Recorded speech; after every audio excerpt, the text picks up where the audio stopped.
key goal at Wake Forest is to find meaningful ways to engage our students, faculty, staff, and the larger community in discussing issues of the most pressing moment. During my inauguration, we had a lively panel on the moral challenges of professional life. The chair of that panel is a prominent voice in American politics and political philosophy. He is E.J. Dionne. E.J. Dionne is a syndicated columnist for the Washington Post, senior fellow in governance at the Brookings Institution, university professor at the Georgetown Public Policy Institute, and a commentator for National Public Radio. He has been named among the 25 most influential Washington journalists by the National Journal and was elected to the American Academy of Arts and Sciences.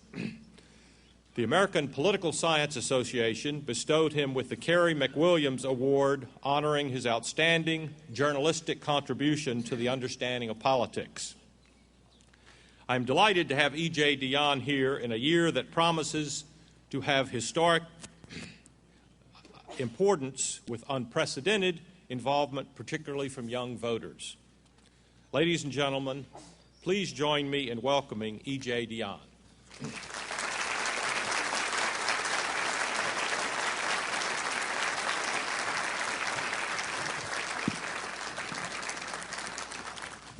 Thank you so much, President Hatch, distinguished faculty, staff, friends, and above all, members of the very accomplished class of 2008. It is an honor and a joy to be able to join with you today. This is an extraordinary institution. You are, as I'll be arguing today, an extraordinary generation, and you have at this university a great president in Nathan Hatch. I began reading President Hatch's work with admiration and to great profit almost 20 years ago. And then I had the opportunity to get to know him, and you will learn that it's one of life's great events to get to meet a writer and thinker you admire, and even better to learn that that person in question is warm, thoughtful, and delightful in person as he or she is in print. And I can tell you it doesn't always happen that way. President Hatch is a scholar, a thinker, a doer, about the best combination in a college president I can imagine, and you're lucky to have him. It's amazing to be in front of this great quad.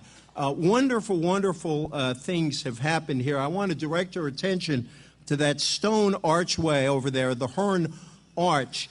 The chairman of your board of trustees met his wife right behind that arch 51 years ago, and they have been married for 50 years. So I want you to consider what might happen to you today. Look to your right or to your left, but I think we should congratulate the chairman of your board of trustees.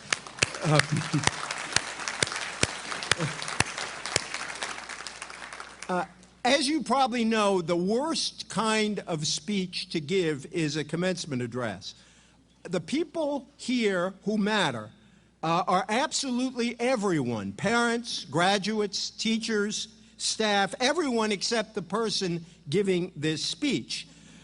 Careful academic studies have shown how speeches of this sort are remembered. 4% of commencement speeches are remembered because they're really good. 22% of commencement speeches are remembered because they were really bad. 46% of commencement speeches are remembered because they were way too long. And the rest of the people in this study couldn't remember a single word that was said on the day that they earned their degree. Now, the study I just cited was made up out of whole cloth. And if you ever do such a thing, you will be called before a disciplinary body or maybe a congressional committee. But the spirit of those numbers is certainly right, and I'll try to bear them in mind today. The folks who are most likely to remember today are your parents. Can we offer a hand to your parents?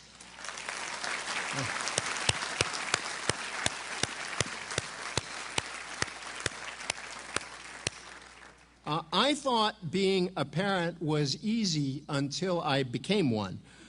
It is one of the flaws in the way we're built that it is not possible for a son or a daughter to know how much love, pride, anxiety, concern, interest, and joy that a child brings to a parent until the child in question has kids of his or her own. At that moment, we understand what our parents went through, but our kids don't have a clue as to how we are feeling or what we are going through. It keeps going on and on that way, but somehow we have survived as a species, and this explains why grandparents and grandchildren are so close. What do they have in common? A common enemy. And so let's give a hand to the grandparents who are also here today.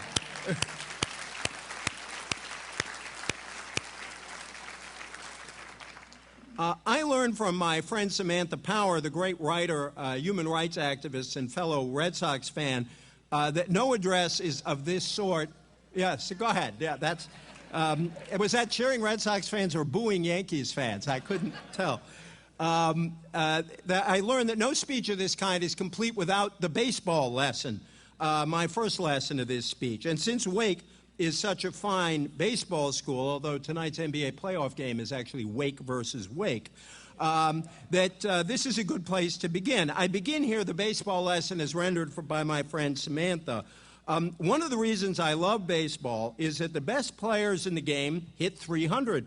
That means that 7 out of 10 trips to the plate, they grab the bat eagerly, step into the batter's box, fail at their task, and return to their dugouts, shoulders drooped in despair.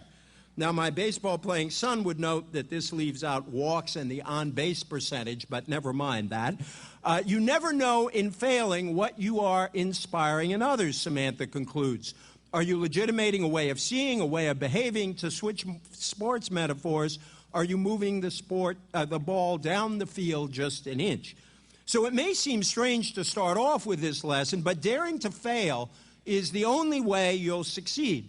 It's essential to accept that life will always hand you defeats as well as victories, and what matters is what you do with both of them. Being prepared to lose is the only way to win. Being willing to strike out is the only way to hit 300.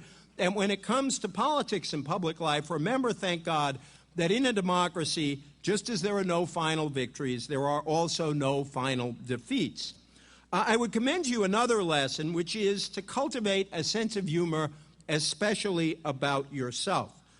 If you write a newspaper column, you hear a lot from critics, especially through email. They're good at cultivating your sense of humility and humor. They are tougher, I can tell you, than even the toughest teachers here at Wake Forest.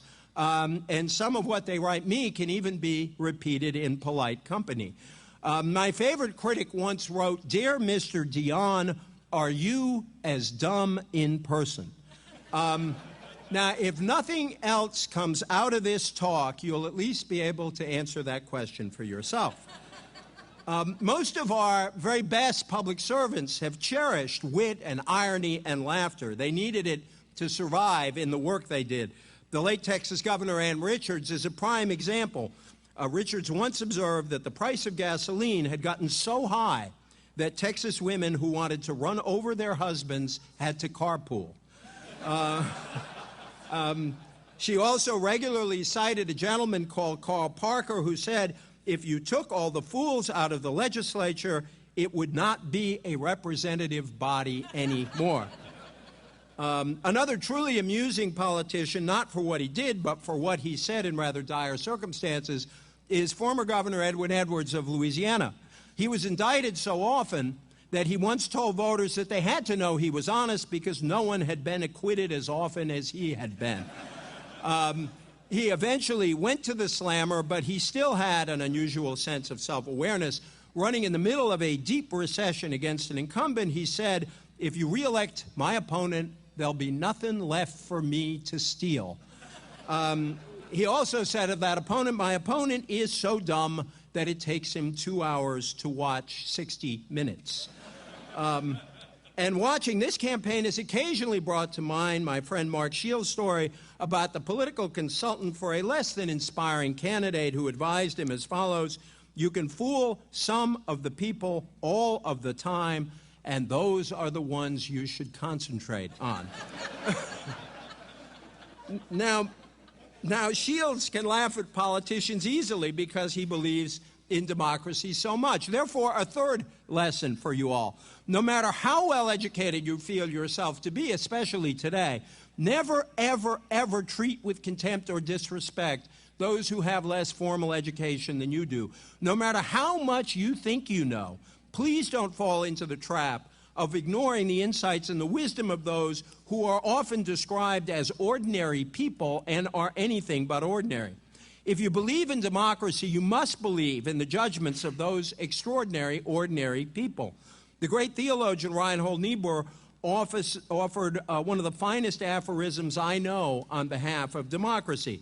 He said that man's capacity for justice makes democracy possible, and man's capacity for injustice makes democracy necessary. We need democracy because it allows us to aspire to the joys of self-rule. We also need democracy because it accepts the need to give the people the opportunity to check the powerful, especially when the powerful abuse their power. In his fine book, The Democratization of American Christianity, your President Hatch noted that the American Revolution dramatically expanded the circle of people who considered themselves capable of thinking for themselves about the issues of freedom, equality, sovereignty, and representation. If we have an aristocracy in the United States, it is, as a friend of mine likes to say, an aristocracy of everyone. You earn respect by respecting others, and you learn by remembering that every single person on this earth, rich or poor, formally educated or self-educated, knows things you don't know and can teach you things you need to know. Which leads to another rule. To be effective in life, you really need to know something. You can't give up on the need for learning ever. Remember that the word commencement means beginning and not end. You can have good intentions, you can have the best goals in the world, but if you don't take the time to learn specific skills, specific facts, to know what you're doing and what you're talking about, you won't ever be able to change or fix anything. My friend Bill Galston is a philosopher of a very practical bent. He once wrote, "There's a big distinction between embracing the proposition that man does not live by bread alone and not bothering to learn how a bakery operates in the modern world. There are new and improved ways of baking bread that make bread more available more cheaply to more people." Now, I love my friend Bill because A, he takes what has become a cliche, even if a very noble one, and makes it fresh, and B, he shows that even a philosopher can be practical. Bread may not be the most important thing, but it surely is important, and you better know how it's made. Not a bad metaphor for life. Practicality should not be the enemy of the moral and the idealistic, just as idealism is not the enemy of practicality. And that gets me to the one big point, the only big point that I want to make today. It is a point about you and about your generation. Your generation is poised to become one of the great reforming generations in our country's history if you decide to take on this challenge. And the bishop, I am told, presented this challenge to you in a very powerful way yesterday. Let's all say amen to her. I drew the title of this talk from Franklin D. Roosevelt's great 1936 speech at the Democratic National Convention. And since Ronald Reagan loved FDR, consider this a bipartisan reference. There were many lines in that speech I love, and I will just give a tad of political content to these remarks by citing one of my favorites. Better the occasional faults of a government that lives in a spirit of charity than the consistent omissions of a government frozen in the ice of its own indifference. I do think that's true. But what's most relevant today is this moment in Roosevelt's speech. There is a mysterious cycle in human events, Roosevelt said. To some generations, much is given. Of other generations, much is expected. This generation of Americans has a rendezvous with destiny. I believe those words apply more truly to your generation than to any other since FDR addressed them to what came to be known as the greatest generation. Of course, the greatest generation, tested and tempered by depression and war, didn't know at the time that they would become the greatest generation, and you don't know yet whether you will be the next greatest generation. But I believe that you can be, and if I may be so bold, I believe you will be. Now, the surest indicator of creeping middle age is the proclivity toward whiny speeches about what's wrong with the new generation. Perhaps because I don't want to have anything to do with creeping middle age, I have a very positive and entirely uncranky view of your generation. Your generation has been exceptional in its devotion to service, in tutoring, in mentoring, at soup kitchens and homeless shelters, in environmental programs and community organizing. You combine the idealism of the 1960s with the practical concerns of the generation of the 1980s. It is wrong, of course, to stereotype generations, but since I'm praising you, I didn't think you would mind. You are more practical than many who came out of the 1960s and more idealistic than many who came out of the 1980s. You want to do good, but you want the good you do to last. You're willing to take risks, but you are not foolhardy. You have doubts about politics, but you're willing to give politics a chance. You have no illusions, but you do have hopes. The healthy balance I see in your approach to the world was nicely captured exactly 100 years ago by Theodore Roosevelt when he said, "A blind and ignorant resistance to every effort for the reform of abuses and the readjustment of society represents not true conservatism, but an incitement to the wildest radicalism. For wise radicalism and wise conservatism go hand in hand, one bent on progress, the other bent on seeing that no change is made unless in the right direction." That, I think, is your approach. In our nation's history, the great reforming generations are the ones that marry their aspirations to service with the possibilities of politics. They harness the good work done one-on-one in local communities to larger movements for change in our nation and in our world. They remember what the philosopher Michael Sandel has taught us, that when politics goes well, we can know a good in common that we cannot know alone. Your generation has the opportunity to restore a faith in public life that began eroding before you were born, in the divisions bred by Vietnam and in the ashes of public trust left by the fires of the Watergate scandal. Your generation has a chance to get us back past the wreckage of the old culture wars, the debris of prejudice on the grounds of race and gender and class and sexual preference, the disappointments of government failures, and our loss of faith in our collective capacities as a nation. Nearly half a century ago, John F. Kennedy declared, "I do not believe that any of us would exchange places with any other people or with any other generation." I do not envy your generation for the problems that you are inheriting, but I do envy the opportunity that you have to break with failure, with flawed ideas, and with old arrangements. The great historian Arthur Schlesinger sensed an opening such as this one when he wrote in 1960, "At periodic moments in our history, our country has paused on the threshold of a new epoch in our national life, unable for a moment to open the door, but aware that it must advance if it is to preserve its national vitality and identity. One feels that we are approaching such a moment now, that the mood which has dominated the nation for a decade is beginning to seem thin and irrelevant, that it no longer interprets our desires and needs as a people, that new forces, new energies, new values are straining for expression and release. And you are those new forces, those new energies representing new values. You are special because you are daring to hope again. Do not believe that hope is naive. If hope for social change and inventiveness were naive, then the Exodus never would have happened and the disciples would still be in that upper room. The pilgrims would have stayed home. Our founders would have paid their tea taxes and saluted the king. The abolitionists would have given up. Eisenhower, Churchill, and Roosevelt would have called off D-Day. Rosa Parks would have gone to the back of the bus. If hope were naive, our air and water would be much dirtier. Our elderly would lack health insurance, and you'd be communicating by telegraph instead of IMing and texting each other, as some of you probably are right now. And as the father of teenagers, I do confess that there's still a lot to be said for the old telegraph. No, hope is not naive.